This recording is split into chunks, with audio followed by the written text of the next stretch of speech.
Olá, meus amigos, minhas amigas, meus irmãos, minhas irmãs, queridos companheiros e companheiras de jornada. É com imensa satisfação que estamos chegando aqui mais uma vez para mais um momento de estudo, mais um momento de reflexões acerca do Evangelho de Jesus, à luz da doutrina espírita. E por isso, mais uma vez, agradecemos a Deus, a este Pai misericordioso, a este Pai bondoso, infinitamente justo, que nos oferta constantemente, por seu amor e devido ao seu amor, nos oferta oportunidades para a nossa melhoria.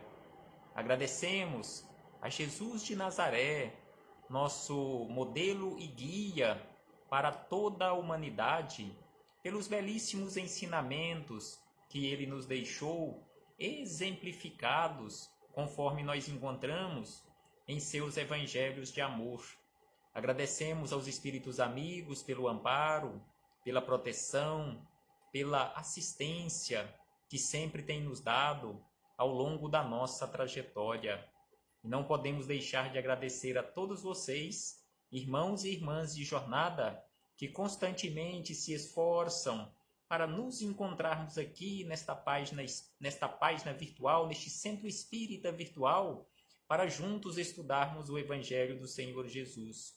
Sejam todos bem-vindas, sejam todos bem-vindos, em nome do Cristo, e que possamos aproveitar da melhor maneira possível estes minutos que nos foram reservados no relógio da eternidade para meditarmos acerca destes belíssimos ensinamentos do Evangelho do Cristo à luz da doutrina espírita. E hoje, aqui trouxemos para as nossas reflexões o capítulo de número 51 do Livro da Esperança, capítulo que tem como título Na Construção da Virtude. Então aqui Emmanuel nos traz ensinamentos belíssimos e profundos acerca deste trabalho que precisamos realizar constantemente, esse esforço constante para construirmos a virtude em nós. E antes de começarmos aqui nestas belíssimas reflexões com Emmanuel e Chico Xavier, faremos mais uma vez leitura do livro Minutos de Sabedoria, de autoria de Carlos Torres Pastorino, que nos fala sobre a alegria e o otimismo, bem como acerca do trabalho, o nosso trabalho profissional do dia a dia, que nós realizamos para termos condições financeiras de suprirmos as nossas necessidades materiais, bem como daqueles que se encontram conosco e que em muitas situações dependem também do nosso trabalho. Então aqui ele nos diz o seguinte, nesta lição de número 7.2: seja alegre e otimista. Não sejamos tristes e pessimistas. Quando se dirigir a seu trabalho, faça-o de coração alegre. O trabalho que você executa é digno de sua pessoa. Por menor que pareça, é de suma responsabilidade para você e para o mundo. Então aqui nos chama a atenção que, por menor que pareça para nós, em relação à questão de responsabilidade, o trabalho que nós executamos é de importância para nós e para o mundo. E ele diz ainda: não se esqueça jamais de agradecer a Deus o trabalho que lhe proporciona o pão de cada dia. Principalmente agora, neste momento pelo qual nós estamos passando, milhões e milhões de pessoas, de brasileiros, não só de brasileiros, mas pelo mundo inteiro, aqui pelo planeta Terra todo, milhões e milhões de pessoas que perderam seus postos de trabalho, aí também devido às consequências da pandemia do novo coronavírus. Nós que ainda estamos mantendo o nosso posto de trabalho, que possamos realmente trabalhar com alegria, com otimismo, agradecendo a Deus por ainda termos o nosso posto de trabalho. Então é por isso que ele nos diz: não se esqueça jamais de agradecer a Deus o trabalho que lhe proporciona o pão de cada dia. Chegue ao local do trabalho com o coração feliz e o trabalho se tornará um passatempo, um estimulante que lhe trará cada novo dia imensas alegrias e felicidade incalculável. Então é preciso que aprendamos, nós que ainda não aprendemos, é preciso que aprendamos a trabalharmos com alegria, agradecendo a Deus a oportunidade do trabalho, o trabalho que sustenta a nossa vida em relação ao pão de cada dia, o trabalho que também faz com que desenvolvamos a nossa inteligência e tanto benefício que nos traz, porque a natureza trabalha constantemente, Deus trabalha conforme nos disse Jesus, o Pai trabalha até hoje, eu também trabalho, ou seja, nós precisamos trabalhar, porque também o trabalho é exercício para o nosso corpo físico e espiritual, e nós precisamos desse exercício constante. Mesmo quando nós chegarmos, e muitos companheiros e companheiras, milhões de pessoas que alcançam ou que venham a alcançar a condição de aposentadoria nesse sentido profissional, mesmo assim nós precisamos continuar trabalhando em alguma coisa, porque não podemos ficar parados. Nós estamos aqui exatamente para executarmos tarefas até o final da nossa jornada aqui no plano físico. Então aqui, com essas belíssimas reflexões de Carlos Torres Pastorino, iniciamos agora as reflexões com Emmanuel e Chico Xavier, com Jesus e com Kardec. Então aqui no capítulo 51, Emmanuel trouxe como referência para estas belíssimas reflexões palavras de Jesus. Mais uma vez, lá no Sermão do Monte, a anotação de Mateus, do evangelista Mateus, o capítulo 5, versículo 10, quando Jesus nos disse lá nas bem-aventuranças: bem-aventurados os que sofrem perseguição por amor à justiça, porque deles é o reino dos céus. Então aqui Jesus nos chama a atenção que bem-aventurados ou felizes serão aquelas pessoas que forem perseguidas aqui na terra por amor à justiça, ou seja, porque elas estão praticando a justiça, auxiliando as pessoas, e assim elas são perseguidas por outras pessoas ignorantes. Então Jesus nos fala que bem-aventurados esses que sofrem perseguições por causa da justiça, por praticar a justiça ou por amor à justiça, porque sem sombra de dúvida que estas pessoas estão construindo nelas e em torno delas o reino dos céus. E aí também Kardec, ou melhor, Emmanuel buscou nas anotações de Kardec, lá no capítulo 17º, que no nosso último encontro nós estudamos acerca do homem de bem, no capítulo 17º, no item 3º, onde nós encontramos aquela série de qualificações, de conceituações acerca do verdadeiro homem de bem. Então aqui Emmanuel buscou agora, no mesmo capítulo 17º, agora no item 8, onde os espíritos amigos nos disseram e Kardec selecionou e escreveu para nós da seguinte maneira, que a virtude no mais alto grau é o conjunto de todas as qualidades essenciais que constituem o homem de bem. Então aqui nos chama a atenção que a virtude, nesse sentido amplo, é exatamente o conjunto de todas as qualidades essenciais que constituem o homem de bem. E como vimos no nosso último encontro, que estudamos o item 3 deste mesmo capítulo sobre o homem de bem, este conjunto de qualidades essenciais que constituem o homem de bem são mais de 40. Este conjunto é composto por mais de 40 qualidades essenciais. E aí eles dizem que ser bom, caritativo, laborioso, sóbrio, modesto, são qualidades do homem virtuoso. Então aqui ele fala que realmente ser um virtuoso aqui na terra é você se comportar com bondade, é você ser caridoso, laborioso, sóbrio, modesto. Então aqui Emmanuel fez esses dois destaques em palavras de Jesus e também anotações de Kardec, lá no Evangelho segundo o Espiritismo.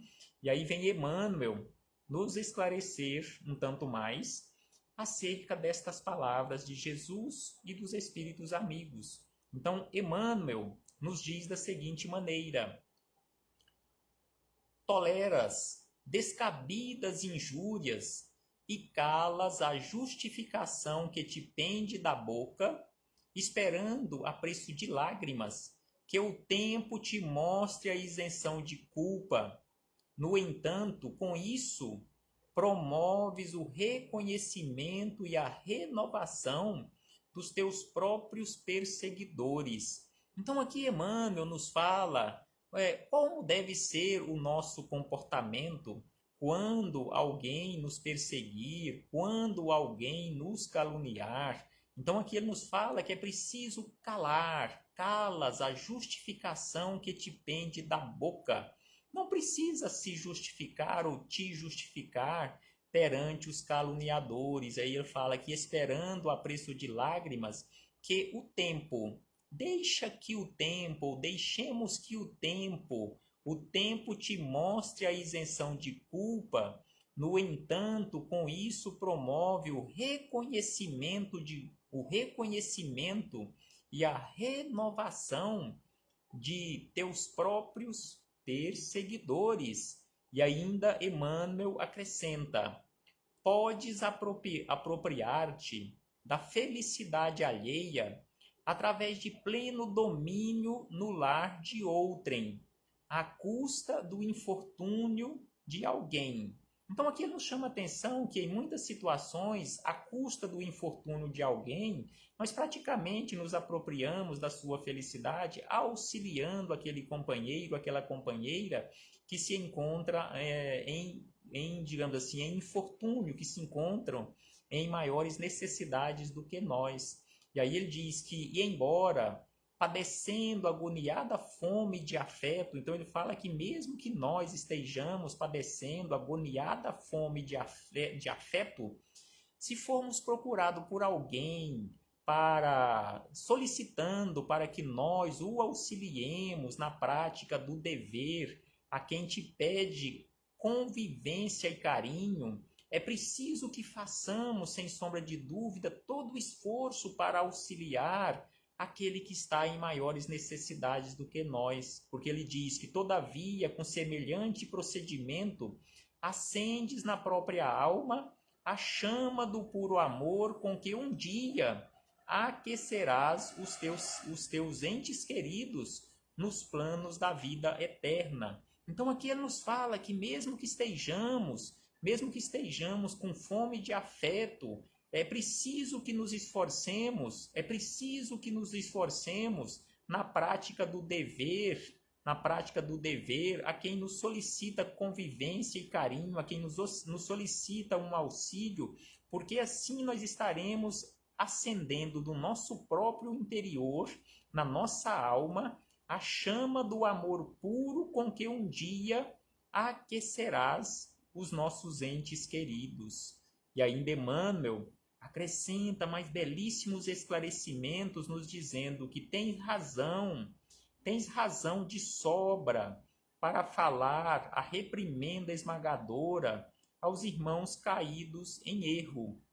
Então aqui Emmanuel nos chama a atenção que mesmo que tenhamos razão de sobra para falarmos acerca ou realizarmos um procedimento de reprimenda a quem se encontra, um irmão que se encontra caído em erro, pela pela ascendência moral, ou seja, você tem perante aquele companheiro que está caído em erro, ascendência moral, que já constituíste e pronuncias a frase de estímulo, e indulgência, muitas vezes sob crítica dos que não te compreendem os gestos, mas consegues assim reerguer o ânimo dos companheiros desanimados, recuperando-lhes as energias para o levantamento das boas obras. Então aqui ele nos chama a atenção que mesmo que tenhamos ascendência moral em relação a companheiros que se encontram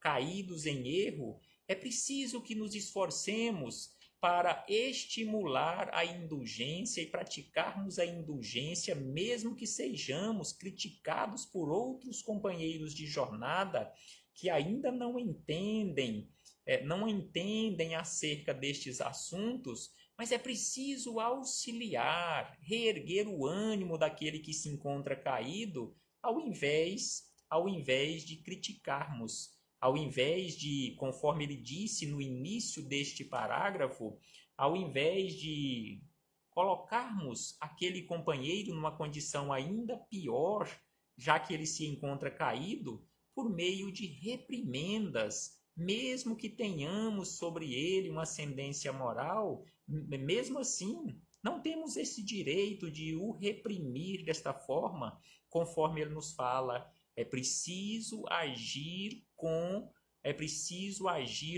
indulgência, constantemente estimulando aquele companheiro, aquela companheira a sair daquela condição de erro, auxiliando sempre. E ainda ele diz que guardas o direito de repousar. Então aqui ele fala acerca naquelas situações em que nós já chegamos em um ponto em que temos o direito de repousar pelo merecimento obtido em longas tarefas nobremente cumpridas. Então aqui ele fala acerca daqueles trabalhadores que trabalharam a vida toda, mas chega lá adiante, numa idade já bastante avançada no corpo físico, mas mesmo assim ele não quer parar, ele quer continuar, ele já tem o direito, ele já tem o merecimento de parar para descansar um pouco, mas ele continua trabalhando, ele prossegue em atividades laboriosas, no progresso e na paz de todos, quase sempre com o desgaste acelerado das próprias forças. Entretanto, esse abençoado serviço extra, então aqui ele fala de serviço extra, ou seja, você não precisa mais trabalhar, mas você quer continuar trabalhando, então ele classifica como um serviço extra, será lançado como seguro alicerce dos apostolados santificantes que te clarearão o futuro. Então aqui ele nos chama a atenção para esta necessidade do esforço constante em continuarmos trabalhando, mesmo que já tenhamos o direito ou merecimento de ficarmos parados, porque este trabalho extra será um seguro para o nosso futuro. Então ele fala que em muitas situações nós, através desse serviço extra, nós iremos inclusive até acelerar o desgaste das nossas energias. E como nós sabemos, nós já falamos acerca deste assunto no livro de André Luiz e Chico Xavier, que tem como título Obreiros da Vida Eterna. Existe um relato, Obreiros da Vida Eterna, no capítulo 13, existe um relato acerca do desencarne de uma personagem por nome Dimas, em que André Luiz foi questionar se Dimas estava desencarnando no prazo certo ou se Dimas estava desencarnando antes da hora, quando ele recebeu como resposta que Dimas estava desencarnando antes da hora. Então ele achou que Dimas estivesse desencarnando também na condição de um suicida, assim como André Luiz o foi.